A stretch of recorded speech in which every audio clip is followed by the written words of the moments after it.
Meanwhile, Sup? Dope. I'm recording? Alright. Private name, private number.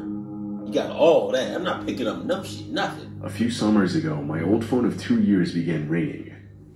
I had a new one, but my old one rang. I had to dig through my closet to even find it.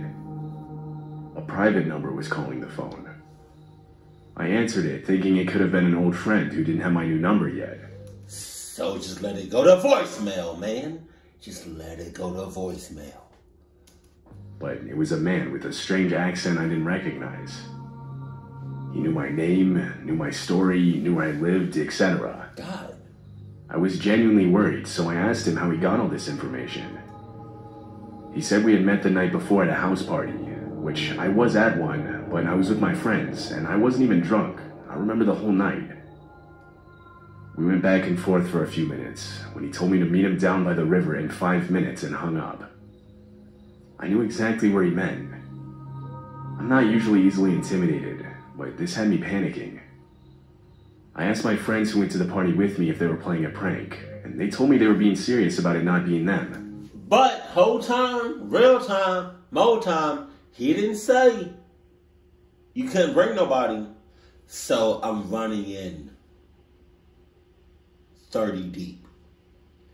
Because you must be crazy. You must be a cluck ass if you really think I'm about to meet you and I don't know you by myself. I'm rolling in 30 deep with Adidas 36,000s on. I knew they were being genuine too, because they all offered to show up to the river with me to see who it was. Alright. There were 5 of us that went. We pulled up at a distance and slowly started walking to the spot described over the phone. It was dark and hard to see anything, but on the other side of the riverbank, we could all see a white van with tinted windows parked on the side of the road.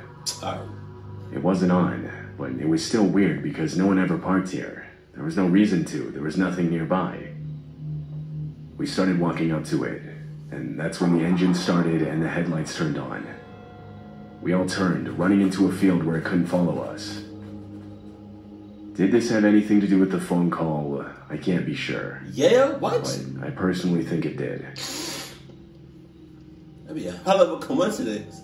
I recently listed my PS3 for sale on Craigslist. It came with a ton of games, and I wasn't asking for much, so I got calls all the time.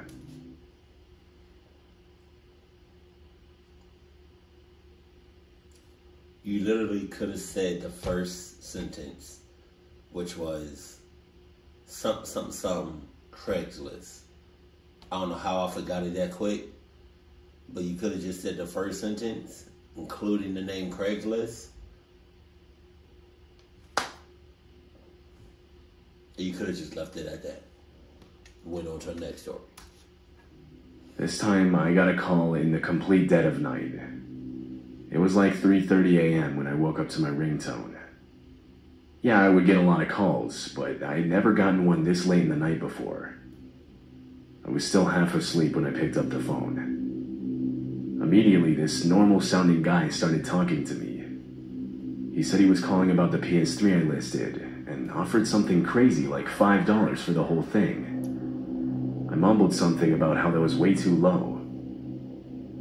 It went silent for a few seconds, when out of nowhere this text-to-speech, robotic-sounding voice started listing off extremely personal information. Way more than what was public on my Craigslist account. It listed where I lived, the school I went to, the car I drove, the names of all my family members, and a lot of other stuff. I sat up panicked and hung up the phone. I got an immediate call back from the number, but this time I didn't answer. That's enough. He literally knows everything about you. So you hanging up abruptly and you not answering the phone call, that don't do shit. Something about the way it switched from a normal sounding guy to all of a sudden a text-to-speech voice still freaks me out. Thankfully, nothing else ever happened. I have no idea how this guy was able to get my personal information. This happened when I was 13 and home alone. I got a phone call. I was greeted with a man's voice. "Hi, I sell security systems. Are your parents home?" Clock ass! Click. Lock everything. Come on, man. Come on, man. Where they do that at? Huh? Security cameras? Really? Come on. Do better than that. Do better than that. You Nike looking ass. I replied saying no. "Does your house have a security system?" Again, I said no because it didn't. "Okay." The phone line went dead. I quickly realized my mistake and checked the locks on all the doors and windows. After I made sure everything was locked, I grabbed a kitchen knife and locked myself in my bedroom. My bedroom had a window that faced outside the front of the house. I live in a cul-de-sac, but since it was a work day, none of my neighbors were home. Still, there was a car I didn't recognize parked down the road. I called the cops and kept my eyes on it while I waited for them to show up. Suddenly, a man ran out of a bush just in front of our house and towards the car. He got in and immediately drove off. I saw all of it. When police arrived, I told them about the man and showed them the bush he was hiding in. The bush was just under our house's dining room window. There were clear marks of someone trying to break into it. I was in my early teenage years and had just recently gotten my first phone. I got a call from an unknown caller. Nowadays, I'm much more cautious in answering these, but back then I didn't fully understand the concept of phones and answered to pretty much anyone that called. What? Alright. I picked up and instantly didn't recognize the voice. It sounded like an older man. I said, "Who is this?" To which he responded, "Why do you want to know?"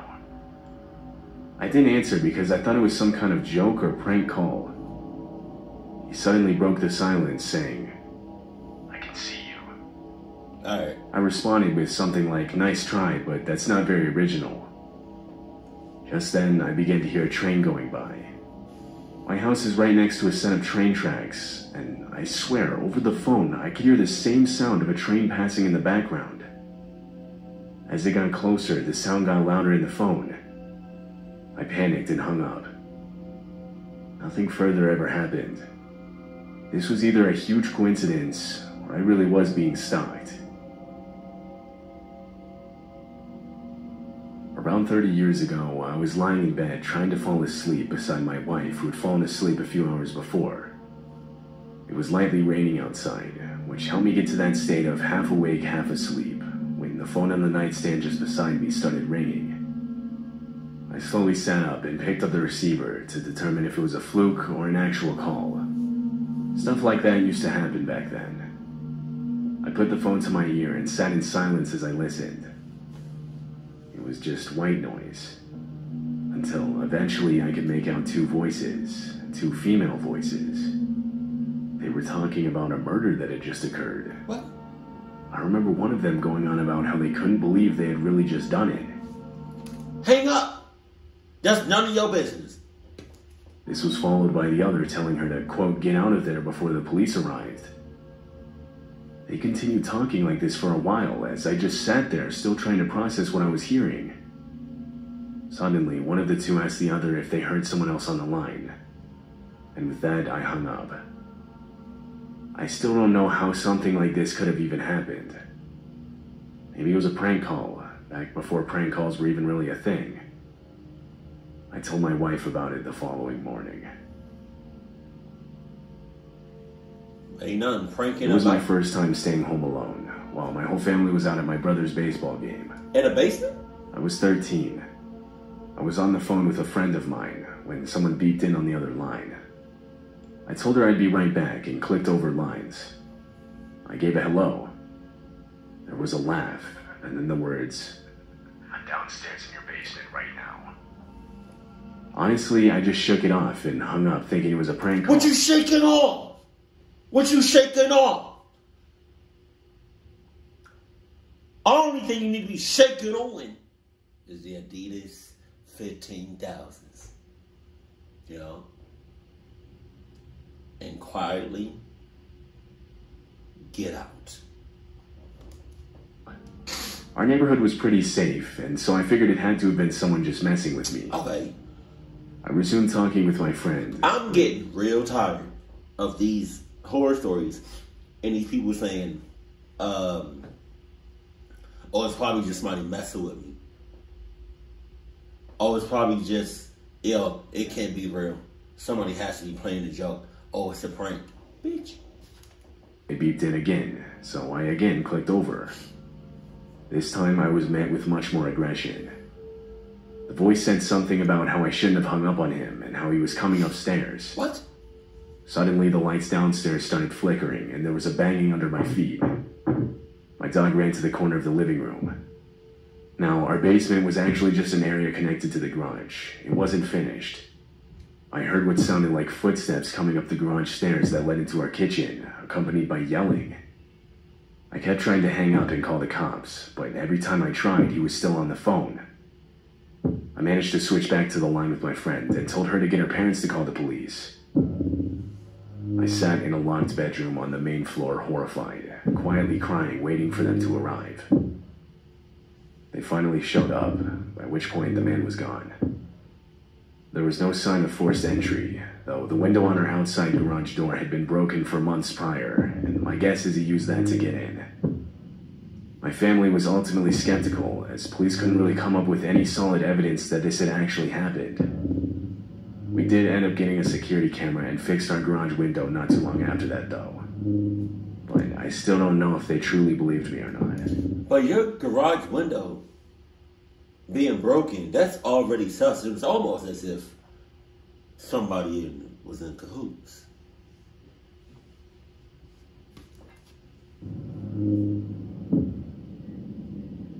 This was back when I still had an old slider phone. One day I got a random call asking for some girl named Sarah. I didn't even know a Sarah, so I told them they had the wrong number, to which they hung up without saying another word. For the next few months, I would get these same calls asking for Sarah maybe once or twice a week, sometimes at absurd hours in the night. This one time I got a call. Like usual, I said I didn't know Sarah. They hung up, but this time I went to my contacts and hit redial. After I did this, I was met with a robotic voice saying the number did not exist. I went back through my call history and tried calling some of the other numbers that had called me, with the same result. The next time I got a call asking for Sarah, I said, "Oh yeah, she's right here." The person on the other end didn't hang up right away, but instead said, "No, she isn't." And the line went dead. So what we doing? What we doing, Adam? Huh? What we doing? You keep asking for Sarah. You keep asking for Sarah. You keep asking for Sarah. I tell you Sarah isn't here, but you keep asking for her. You've been doing this for 6 years. 6 years you've been doing this. And the one time I say, she's here, you be like, no, she's not. What we doing? What we doing? What we doing? After this, I started getting calls now from unknown numbers. This time, there was no voice asking for Sarah. It was just silence until I said something, and they would hang up. The creepiest one I ever got was the time they didn't hang up right away after I said hello.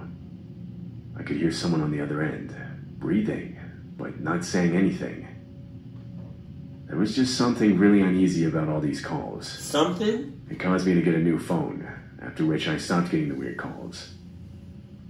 I still don't know who this Sarah was, or why I kept getting calls about her. You thought... I was home alone by myself in my basement bedroom. I was playing games late into the night. You could have left it right there. Home alone in my basement bedroom. Again, you could have left it right there. Ended the story. It was like 3 a.m. when our house's landline started ringing. I didn't pick it up. It rang several more times, and finally the voicemail picked up as I was walking up the stairs to finally answer it. I would have dismissed it as a prank call if it hadn't been for the voice. It was shaky and raspy. It felt real. I was frozen in place halfway up the stairs, listening to it. The voice was trying to get me to pick up the phone, saying things like I would regret it if I didn't. Finally, it ended, and I prayed that it wouldn't ring again. It did. The person left several more voicemails. They started out timid and shaky, but got more aggressive. It continued with, "If you don't give me what I want, I'm going to have to hurt you. And I need to get what you owe me. I'm coming for you right now." At the end of each of them, the dial tone went off, and it went staticky as the voice broke into sobs. They kept calling and calling. This experience truly disturbed me. I mean, imagine being home alone in the middle of the night and hearing this voice coming from an upstairs phone. I don't want to. Nothing ever came of it, though, and so I never told anyone else about it. I don't want to imagine that. I'm good. I feel like sometimes people be taking prank calling to the max, like to the on the verge of getting the police involved. Like a prank call is one thing, but when you're mentioning life death scenarios, god damn.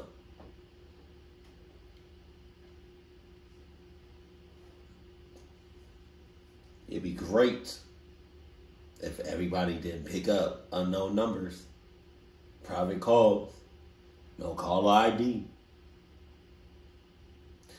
You know, I did that. So people, these numbers keep calling me. And 9 times out of 10, I just let it ring or I just hang up. So one day, me and baby girl, we driving. And I got my phone on a car mount. And we both see a number. I think it says either unknown number or just a number that's not in my contacts. And so we answered it. We pressed the green button or we slid it or whatever. Lie to you not even 20 seconds. Dead silent. It was like the person had their side on mute and they just hung up. Now that was probably bad on my part. You know what I mean? But just don't answer no caller IDs. No private numbers. That's it. And if anything, just let it go to voicemail.